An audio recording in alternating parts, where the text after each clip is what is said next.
Hi, this is Stuart Pankin, beloved Hollywood, California actor, and you're listening to the RockStop with Chris Contra.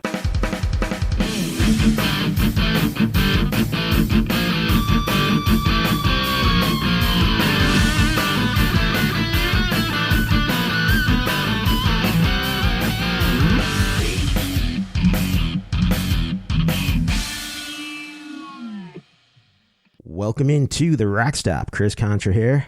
My guest today is a very accomplished character and voice actor. I imagine you've seen him pop up in some of your favorite TV shows or movies throughout the years. I'd like to welcome to the show, Stuart Pankin. How's it going, man? Fabulous. It's just great. So let's talk about your career a little bit. Your filmography is vast, of course. Now, you've been in all types of movies and shows, comedy, action, thriller. Do you have a specific genre that you enjoy doing the most? I mostly do comedy. Because I'm real funny. I mostly in California. I do comedy, but I do a lot of other stuff on the stage, which of course nobody will know about. That I there's where the drama comes in. I do a lot of shows. I have done a lot of shows that have been more dramatic and different from stuff that I do here. But it's not that I like comedy more. I enjoy it. I like making people happy. It's just that's what I seem to be cast in a lot out here. Yeah, right. But it's got to be nice to be able to branch out and do, some drama roles or, mystery movies or things like that. Yeah, absolutely. I mean, years ago I was cast. The director who worked with me in a comedy, San Pedro Beach Bums, which was one of the first things I did. He cast me in House Calls, where I actually got to play a kind of a loopy suicidal bomber. So that was kind of cool. I mean, that was very nice. Now, you've had, you talk about your stage acting and things. Do you feel that stage acting is really the truest form of acting? I think for actors, a lot of actors who, like me, started on the stage is the place to be. I mean, I don't know if it's true or not. It's a great question. I mean, the stage, you get a chance to rehearse, to change things, to see things grow, to work with actors for a long period of time. Especially like I've been in companies where over the years you work with the same people in different plays all the time. You really get to get the rhythm, to understand how everybody works so that you can put together a good product. Mm-hmm. And working in front of an audience and watching things change and grow is the best. In television, for the most part, they don't demand as much of you as plays do, especially sitcoms and stuff like that. And I'm not saying that they're bad, or it's apples and oranges. It's just I would prefer, if God came down and said, "What do you want to do for the rest of your life, stage or movies?" I'd probably say stage. Wow. I mean, that's the bottom line. Interesting. I mean, you don't make any money doing theater, but just as a creative outlet, you prefer that? I think so. Yeah. I mean, that's where I started, and I love all the stuff that I've done in California. I mean, don't get me wrong. Yeah, right. It's been very, very good to me, but. That instant reaction while you're acting is not like anything else, that you really do, I guess. I mean, even when you do live, through camera shows in front of an audience, it's not the same thing, especially since you do the same scene, right, 3 to 7 times, and by the end of it, the audience is laughing like, because they have to. Right. They've seen it a number of times at that point. Now, you've done some big movies. We talk about your kind of cast as comedy a lot of times, but I recently was watching Fatal Attraction again, and I mean, you're really good in that movie. Now, you play a different. Thank you. Yeah, absolutely, man. You play Michael Douglas's best friend, who is also a lawyer in the film, and I just love the casting because you got the you loosen up Michael Douglas throughout the movie. Like he's a serious guy, but anytime he's around you, he's able to loosen up more. Yeah, well, we had a good time doing that movie, and for instance, there's a dinner table scene where we're drinking champagne and getting drunk, and God bless Adrian Lyne. He let me improvise. He let me put stuff in, and that sort of loosens everybody up when an actor, when other actors don't know exactly what's coming, it sort of, and it was real champagne too. So by the end of it, we were all a little buzzed. which helped. But Fatal Attraction was, it's a wonderful movie, and I'm so happy to have been involved in it. Yeah, it really stands the test of time. I think that movie still scares scares many people to this day. That's what I hear. Yeah. Yeah, and the director, I heard you were he saw you on the sketch show you were doing, not necessarily the news. And is that right? Where you caught his attention on doing that? Yeah, I think God. I mean, I'm so grateful to him because it was shot in New York, and I was in California, and the producers, Adrian Lyne, said that I would like to cast Stuart Pankin, and the producers, who we later became friends with, said, why don't you get a New York actor? Then, and Adrian Lyne, God bless him, he said, no, I want Stuart Pankin. Oh, wow. And because of that, for about a month, once a week, I was doing not necessarily the news, and I flew in to New York probably once a week for a month to do my scenes in that movie. And I was younger, so I could handle it, and it was great. I'm very grateful to him that he fought for me. And I don't remember, he said some nice things about me on some Laserdisc Fatal Attraction thing. Mm-hmm. But I'm very happy that he wanted somebody, funny to maybe, like you said, to loosen people up. Yeah. And I'm glad he picked me. Absolutely, yeah. Those scenes where Michael Douglas, I mean, most of the movie, he's being tormented by Glenn Close, and those scenes are kind of an escape. Like, he forgets about that for a minute. I think of the scene where you guys are out bowling, and both couples are bowling, and it keeps cutting from that to Glenn Close, sitting in her apartment, flipping the light switch on and off. Classic dichotomy, the classic... Yeah, that's great. Yeah, and you were actually the first person to notice Glenn Close in the movie, I believe. You were at the party, and you were the one that looked over at her, and that was the first time she was on screen, right? That's right. I was kind of hoping to make a little waka waka, but apparently she didn't like me. She gave you the old "if looks could kill." If looks could kill. Yeah, and I'm also kind of proud of. There was a line that I put in that said, I said to Michael, I think she likes me, and he says, no. I said, no, I think she likes me. She was undressing me with her eyes, but she was having trouble with the buttons. So that was your idea to put that one in, huh? That was mine, yeah. So at that point, that was, I guess that was the later 80s, 87, 88, when that movie came out. Right. Yeah, right. Yeah. It came out in 87. I think we did it in 86. And you were doing the sketch show at the time. So let me ask you, when do you feel that you really hit your stride as an actor doing movies? I mean, I know you did stage stuff for a while, but you really got comfortable doing movies or shows, things like that. Well, I came out to do the San Pedro Beach Bums, which was Aaron Spelling's first and last attempt at hour-long comedy. And when that folded, I signed a development deal with Universal, and I sort of sat around doing nothing for a year.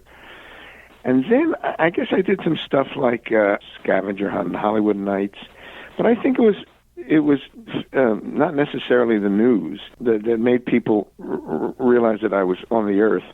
And then I started to, and then Fatal Attraction, and then I started to do some stuff. Yeah. And so not necessarily the news was probably the first time that I, that it was an important move for me. Right. As far as career stuff.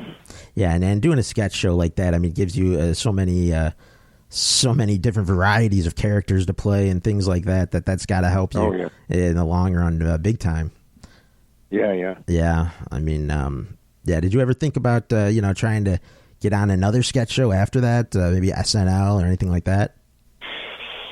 One of the producers of an HBO actually asked me. We became friends, and he asked me if I wanted to perhaps do Saturday Night Live, and I think I said no. I mean, that's hard work. I mean, I guess I could write if push came to shove, but those guys who were on that show were comics, and I'm not a comic, and they wrote a lot of their own stuff, and I figured that if I was on it.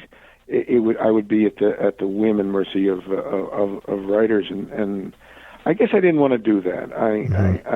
So I told him no, and then when Not the News ended, I had already given my notice because I got a job on a series called Nearly Departed with Eric Idle, and so when the show ended, at least I went into something else. But I've never never thought about doing another. People ask me that all the time. Do you do stand-up? No. Do you sketch comedy, improv? I've done it.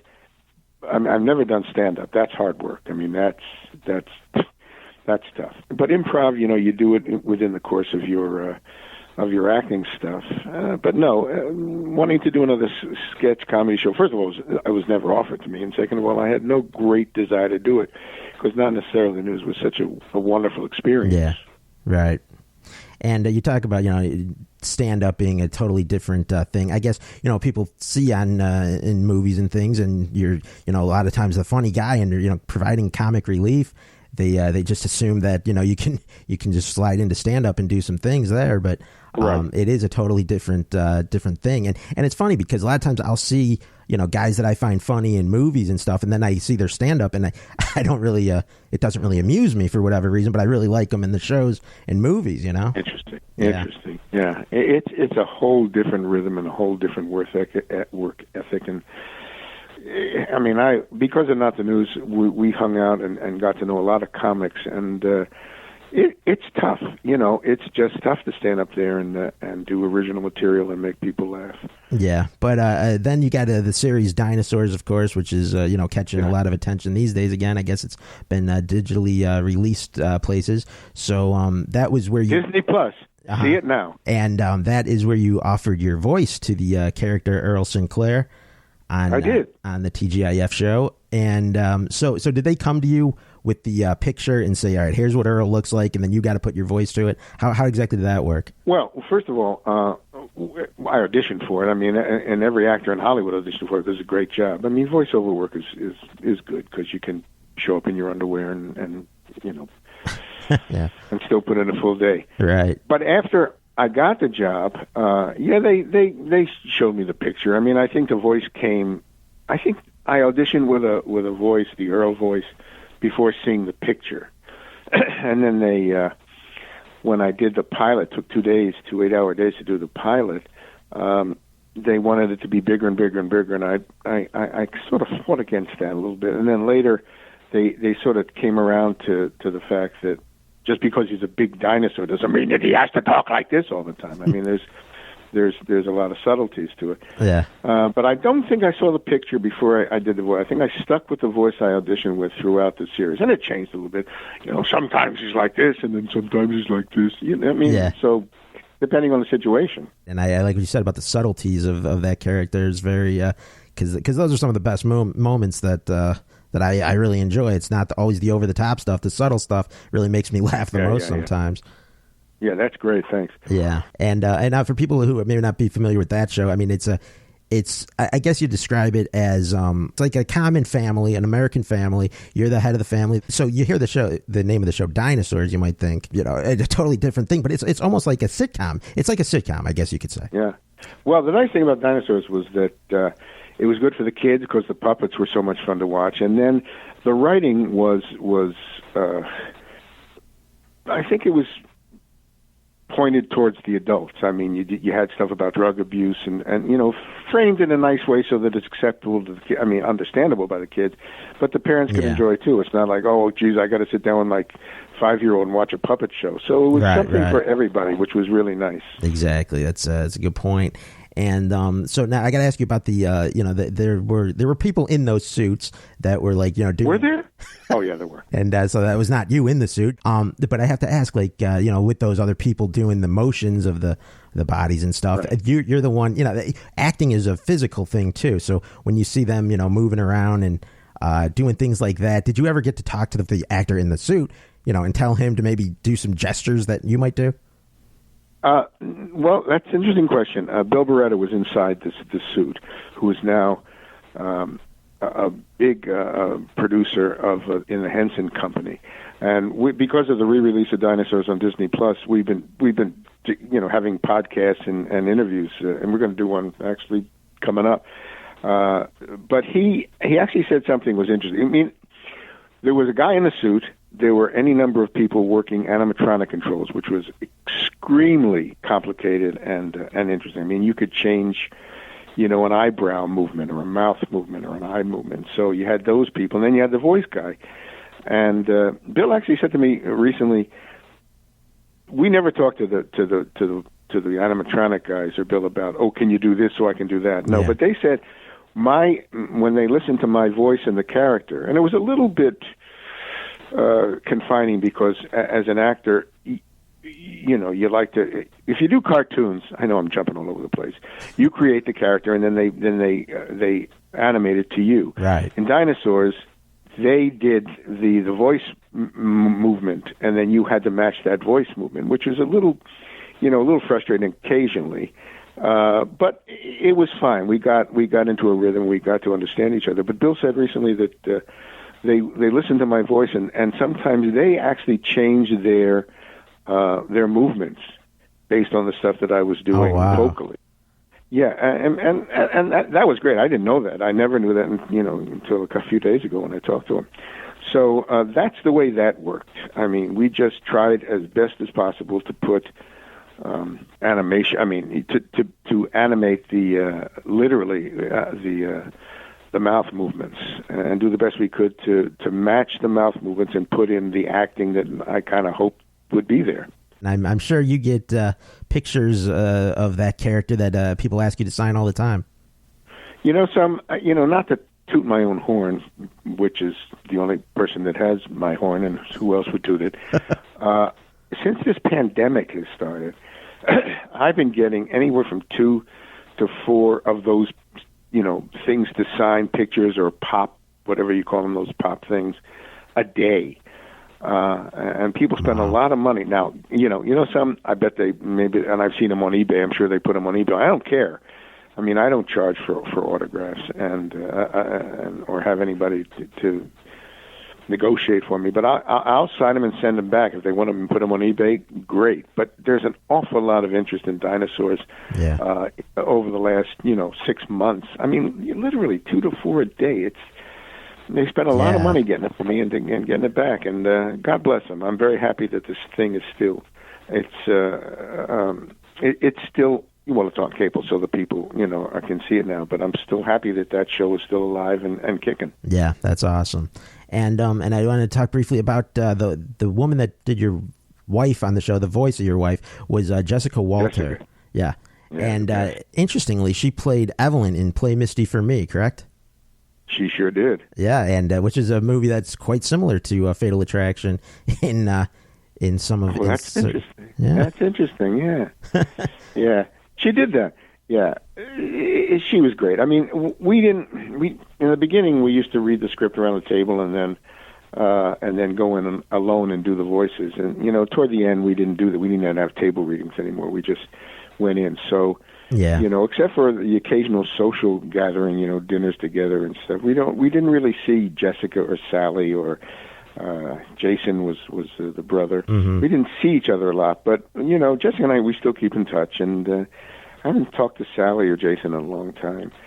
But everybody was just great. It was just great listening to them. So let me talk to you about a couple other shows you did in the '90s. I know you worked with John Ritter on Hooperman, the late great actor, and that was actually your second time working with John. You also were in an episode of Three's a Crowd, which was a spinoff of Three's Company, right? Well, right. I did. I'm not sure which came first. I did a couple of Hoopermans with John, and then we did Three's a Crowd, which was going to be a spinoff.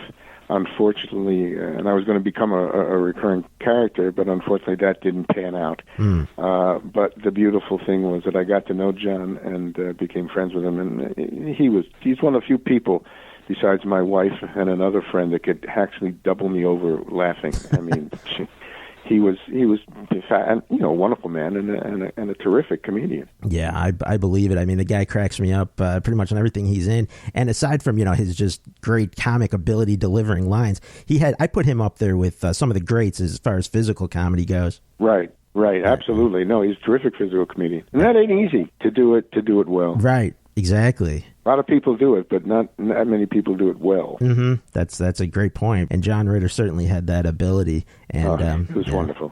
Great. It was wonderful. So let me ask you, who would you say was some of the most intense people you worked with, whether it be a comedy show or movie or in any genre? Well, that's an interesting distinction. Intense. Mm-hmm. Well, most of the professional people that I work with are are intense, maybe not the way you mean it, about the work. I mean, they're very, the work is important. The work comes first. Right. But as far, well, I remember doing Striptease with Armand Assante. Now, there was an intense actor. There was a guy who just, he was focused. But the other people, especially when you do comedy, you don't see a lot of people, with angst and soul searching. Right. Although I know that from talking to people that when you do a drama, between takes, there's more laughing than on a sitcom. I mean, because they, I don't know, break the tension or something. But intense. I mean, well, first of all, tell me what you mean by intense. Well, somebody that's, I think of like, I've heard, like, I've interviewed people from The Sopranos, and they say James Gandolfini, once the camera went on, almost, I guess you can almost call it method acting, that they're just so intensely into the character, Right. I understand that. Well, yeah, I mean, Armand Assante was that way. He actually asked me during the shooting of Striptease if I would be interested in doing a project that he was working on. Which never happened, but no, he's a wonderful actor, and it was just an interesting way to see an actor. I guess it's like Gandolfini. I mean, he was that, and when the cameras rolled, and even before the cameras rolled, he was into it. Yeah, he was into it. Gotcha, cool.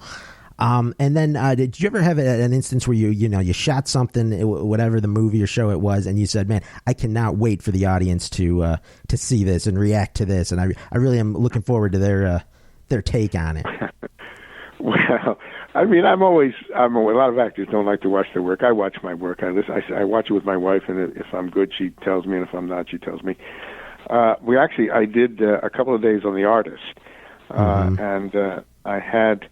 The first day, I had very little to do. The second day, I had a wonderful, scene with the stars, the lead actors, and a lot of improvisation and a lot of stuff. And I was really happy about that. I mean, and I was really anxious to see that. And when I went to the screening of it, they cut most of it. I mean, if they cut every second of the second day with my big scene, they kept a few scenes in the beginning.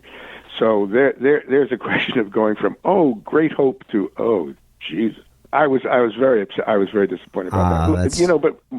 But I remember coming from New York and doing early projects and watching the edits and the cuts and being angry about them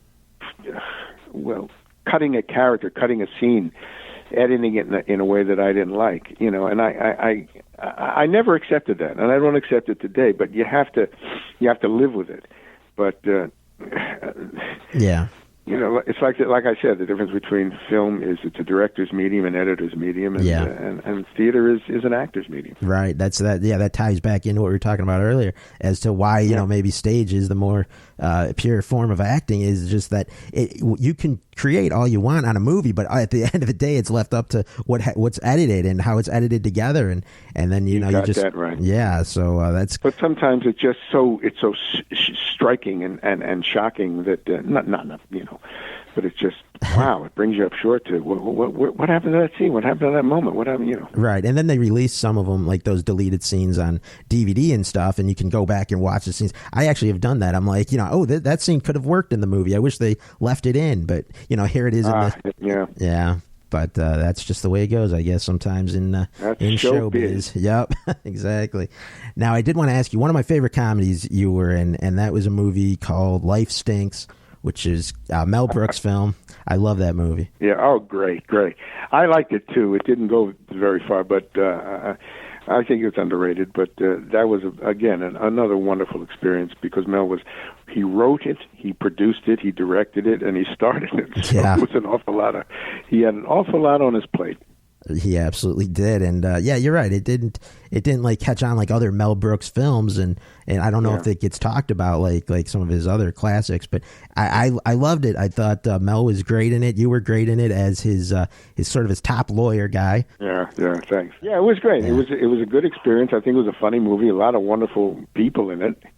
And that's things happen. Sometimes that's the way it goes. Right. But I was glad to meet him. I worked with Mel about 3 other times, and yet because of Life Stinks, he put me in another movie that didn't go real far, called The Vagrant, starring the late great Bill Paxton, through his Brooks Film Company. So I really appreciated that. Yeah. And then Mel and I did an episode of what's that Paul Reiser show?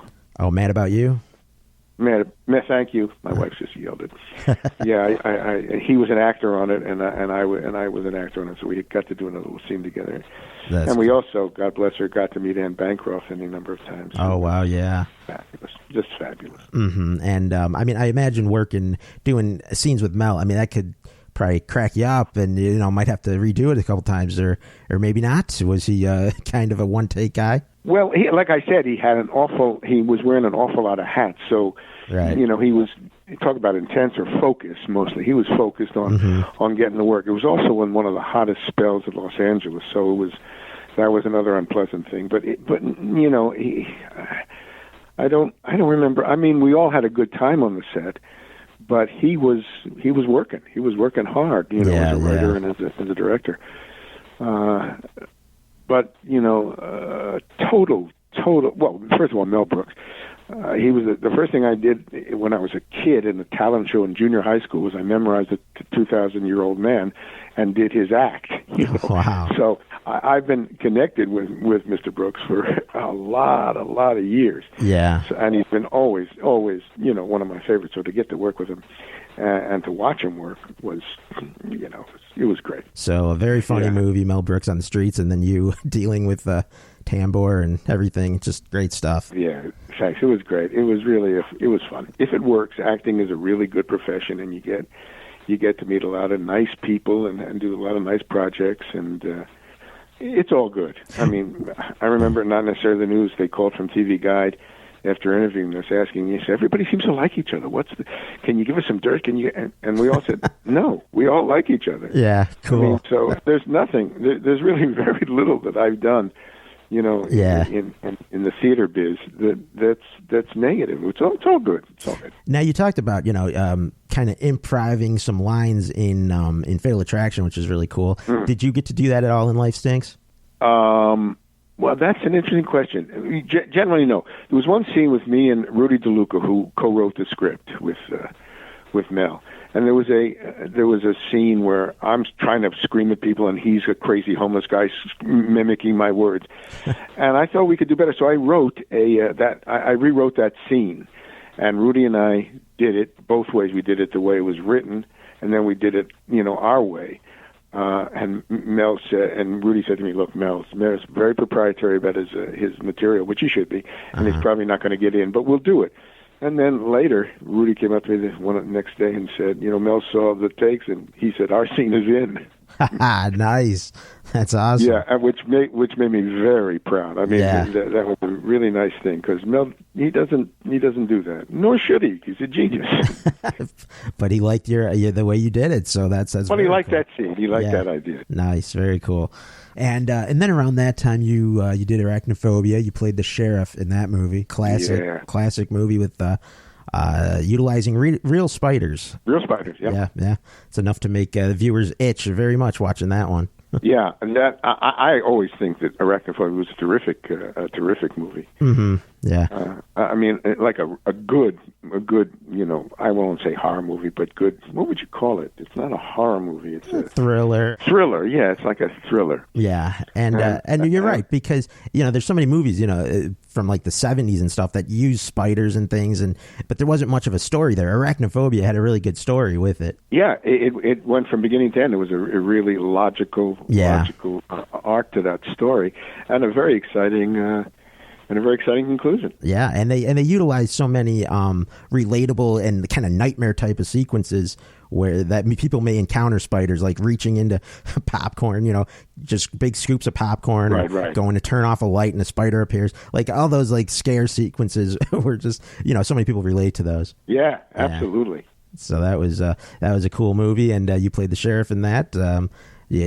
Playing an authority figure like that, is that fun to do? Well, yeah, he was sort of a minor authority figure. Right. He wasn't taken very serious, yeah. No, he wasn't taken very seriously. Yes, fun to do, absolutely fun to do. We filmed it in I'm not even going to mention the town because I don't want it to be overrun, but a beautiful place in up the coast in California. Just gorgeous. Suddenly my family came up and stayed for a week or so. And the people were great. Jeff was great. Brian McNamara. You know, it was swell. And a little benefit, I wrote a song just for fun about arachnophobia, about Canaima, which was the name of the town, the fictional town. And they used it for in the promos. They actually they bought the song from me and they used it in the trailer. So that was a little extra bonus. But you know, when you work with the Spielberg company and Frank Marshall, who was great, terrific director, they treat you very well. Yeah, you know? yeah. And because and another bonus, because of arachnophobia, Frank asked me to do a little part in Congo, which was another movie that he just did. Oh, yeah. And now you talk about writing that song. I mean, what made that happen? Do you write music? Well, I write a lot of lyrics. I like to write parody lyrics. This I happen to, you know, I wrote the song too. I don't do that a lot. But I find that if I like a project, a song pops into my head or an idea pops in my head and I'll write it down. If I don't like a project, nothing pops. But Arachnophobia was so nice and so much fun that that song just popped in my head. Cool. And we filmed it. We actually filmed it during the lunch hour. The guys were nice enough to. It was me, Kathy Kinney, and Roy Brocksmith, the late great Roy Brocksmith, and we actually filmed the thing, which is how the producers got to see it, and put it in the trailer. Oh, that's definitely so that's how that happened. Yeah, nice. And then I mean, just dealing with real spiders on set. Do you have an issue? Did you have an issue with that at all? Well, I didn't have to deal with them except for the dead ones a lot. They actually asked us, and they made us go on set once and let the spiders crawl on us. They were New Zealand spiders, and they cost, I think, about $1,100 a piece. Oh, wow. You got that? 11, yeah. You know, and bring them over. So here's a loud sound coming out. So they didn't want somebody to, you know, to all of a sudden see the spider go, you know, $1,100 down the drain. Oh, man, yeah. So we had to go up there and just let them crawl on us to show that, to show that we were at least comfortable with them and wouldn't scream if one of them got loose or one of them got on you. But that's the only time I had any close, intimate personal relationships with a spider. Gotcha. Yeah, that makes sense to do it that way. So, were there any deleted scenes in that movie that we didn't see of your character? Well, as written, I had a death scene. You know, I was driving along in my cop car, and spiders came down, and I guess they bit me, and I died. But they cut that before they filmed it because the people, you know, like John Goodman and Jeff and Brian, who were on the way to you know, save the day at Jeff's house, if they saw me dead at the side of the road, they would have stopped. Oh, you know, okay, yeah. And they didn't want them to stop, so I never got to do that death scene. I called my agent when I saw the rewrites. I said, "But my death scene's not there," and he explained why. Yeah, but that was. There's no deleted scenes that I remember, but there was a scene that never got in. Gotcha. It was written but not filmed. Okay. So as we kind of wind down here, this is Stuart Pankin you're listening to here on the RockStop, and I love him. Great actor, great guy. I did want to ask you a little bit about some of the game shows you did of the 80s. I saw you in a lot of game shows back in that time, $10,000 Pyramid, right. Password, things like that. How fun is that to kind of win people some big money? Well, that's great. I mean, the winning people the big money, I mean, that's been life-changing for any number of people when they make some big bucks, especially on the pyramid if you can, you know, win 10, 20, even 100,000. I mean, that's life-changing. Yeah. So that's fun. The pyramid, which I've done a lot, was never fun to do because the pressure was so intense because you wanted to do a good job for your contestant. Yeah. You know, so it wasn't like password, you know, and or there was some win, lose, and draw, and win, lose, and draw. You had to draw. You had to draw something, and I did a lot of game show pilots too. Some of them went, some of them didn't. But the pyramid, which is I think still one of the best game shows ever, it was mean, the pressure was so great that when the cameras roll, you were talk about intense. You were focused. Yeah. You know, and maybe during lunch you could relax a little bit and make jokes. But when that show happened, you wanted to win money for those people because you knew how important it was to them. So maybe not your favorite show to do just because of the pressure involved with it. It's funny. I want to say I like doing it. I did like doing it, but I didn't. It's like like Dorothy Parker. I love having written. I love having done the pyramid. You know. Right. I hear you. The other benefit was that I became very, very dear friends with Bob Stewart, who created that show and a lot of other shows. He's in the Game Show Hall of Fame. Wow. Yeah. So that was a real terrific addition to my life, and I'm always grateful for that. That's great. Yeah. I was just watching one of those old episodes of $10,000 Pyramid, and you were in the bonus round, and you had a lot of time left, and the final category was things that are rated. Do you remember this? Rated? Yeah, things that are rated. Yeah, you son of a gun. That was, and I said a panty dorm or something like exactly. That. And I got buzzed, and they were right. I was desperate. It was a confusing moment there, though, because the victory music went on, but it was buzzed at the same time. No, that was a terrible clue. That was a terrible clue. I've had some good clues. Oh yeah, you ran through that whole board, and then Dick Clark comes over, and he's not shy to let you know how he feels. No. I remember once during the show, Dick, before the I was in the winner's circle, and Dick said to the contestant, "This is one of the best game players we have, so you're in good hands." And I proceeded to say two of the categories out, like if it was things that were rated. I said something that rated. I mean, I said the name of the category, and he came back and I said, "Well, thanks, Dick. Thanks for the compliment, but save it for somebody else." That's hilarious. He put a little too much pressure on you at that moment. A little too much pressure. So let me ask you about, did you have any influences growing up acting-wise? Well, that's interesting. Not that I can point out. As a kid, I enjoyed watching Jerry Lewis because he was silly. But as far, I liked a lot of the, well, when you're talking about kids, that's a big range. Wow. I mean, I liked all the old movies. I liked the Spencer Tracys, the Jimmy Stewarts, the Cary Grants. I like those guys. Right. But I can't say that any of them I didn't use them as a model for anything I've done. Gotcha. Yeah. But I just, and as a kid, remember when I was young, there wasn't as much product out there. I mean, television was still black and white. And, you didn't get to the movies a lot, so you didn't see, Howdy Doody, was. Incidentally, I was in the peanut gallery in Howdy Doody, but that's another story. But those are the kinds of things that as a kid you watch, and Winky Dink. Right. So I didn't see a lot of. I don't even remember if I saw old movies. At the time, I think I had to get older to be able to appreciate some of the 40s and the 50s movies. I hear you. The goodies. Do you have certain movies that you watch all the time that are some of your favorites that just continue to impress you every time you watch them? Well, yeah. I mean, there are certain movies that I call perfect movies. I mean, To Kill a Mockingbird is one of my absolute favorite movies. Mm-hmm. But you get, I call them perfect movies, like The Sting and Chinatown and Bridge on the River Kwai. Yeah. I mean, these are. I call them perfect because I think they're not flawed. I mean, they're entertaining. They're logical. There's no problem. And those I never tire in watching. Witness for the prosecution. We just saw Witness for the Prosecution the other day. Fabulous. Just fabulous. There are those movies that we would change nothing and we just like it just the way it is.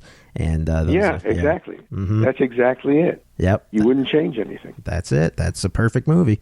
So, listen, man, I really appreciate you coming on the show. This has been a lot of fun talking with you. And for me too. Cool. I'm glad to hear that. It was really you're a good interviewer, and it was great to talk to you. Thank you very much. So have a great rest of your day. You too, Chris. Thank you so much. Absolutely. All right, take care. You too. Bye-bye.